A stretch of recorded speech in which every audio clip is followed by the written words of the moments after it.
evident que la conjuntura actual obligava a una festa major diferent per prudència davant d'una situació sanitària que és molt greu, no? L'equip de govern, davant d'aquesta situació, va optar per fer un Sant Pere confinat. És cert que el repte no era gens fàcil, però el resultat de la decisió de l'equip de govern ha estat el d'una festa major enfocada a una minoria. En definitiva, una festa major de missa i campanar. La imatge de la missa solemne del dia de Sant Pere, amb les primeres files ocupades pel govern de l'Ajuntament i la prioral plena fins al límit de l'aforament, contrasta amb la de la Guàrdia Urbana, prohibint d'actuar a un petit grup de músics que espontàniament s'havien autoorganitzat per actuar per matinades i que, a més respectaven les normes de seguretat. Fer del campanar al centre de la festa major no ha funcionat per comunicar l'ambient de festa a tota la ciutat, a tots els barris, per molta potència de so que hi hagués. Les veïnes del centre van patir un so eixordador de la megafonia i, en canvi, els barris perifèrics ni se'n van assabentar del que estava passant. Aquest fet va generar una distància i, a més, va reforçar aquesta idea que nosaltres insistim molt en trencar, que el centre de la ciutat no és l'únic escenari i l'únic protagonista de les festes.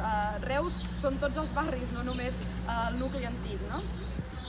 Creiem que més greu que no haver fet festa és sentir que s'ha fet una festa que no va amb nosaltres, que no es fa per nosaltres. Considerem que s'ha celebrat un Sant Pere que ha deixat insatisfets els que són molt convençuts i que participen molt activament cada any de les festes i indiferent a la gran majoria de la població que ni se n'han adonat del que estava passant.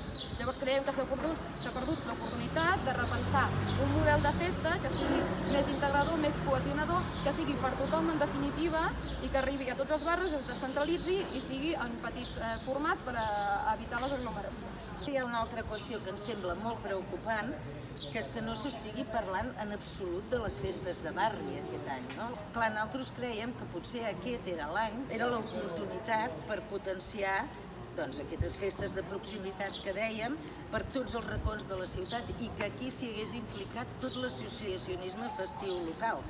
I podria haver molts exemples d'accions que es podrien fer per dinamitzar tot això. Sopars a la fresca, per exemple, podria ser ja una cosa regular que aquest estiu es hagués pogut anar desenvolupant amb la participació de tots els veïns i veïnes. Potser és l'hora de fomentar aquesta participació real des de baix de la ciutadania, del poble, diguem, i no pas cridada només des de les institucions a participar. Fent una revisió d'aquesta festa major que no ha estat per a tothom, ens plantegem com podem enfocar les festes de misericòrdia. Si ara just hem acabat les festes, per què no ens posem ja a treballar des d'ara, conjuntament amb aquest espai del Consell Municipal de Cultura? A més, aquest pla d'acció municipal del qual el govern se'n fa tant ressò, hi ha un punt clau que també parla de fomentar el treball comunitari per la inclusió social de totes les persones de la ciutat. Per tant, amb aquesta festa major de Sant Pere que hem fet, no hem assolit aquest objectiu de cap de les maneres. Tarragona ha ofert una sèrie d'activitats durant tot l'estiu i està encarant ja les festes de Sant Magí i Santa Tecla. Una imaginada segurament diferent, amb uns canvis d'ubicacions, però que planteja unes 3 mesures que creiem que es podrien treballar, com és, per exemple, rotació d'espais, rotació de públic, rotació d'artistes, però sempre amb un treball conjunt de totes aquelles entitats que hi participin. Per què no ens replantegem també, perquè no sabem res encara del pressupost que estava destinat prèviament a la Festa Major de Sant Pere i que no se'ns ha fet cap mena de trasllat actualment de quina despesa ha tingut aquesta Festa Major de Sant Pere actual i confinada.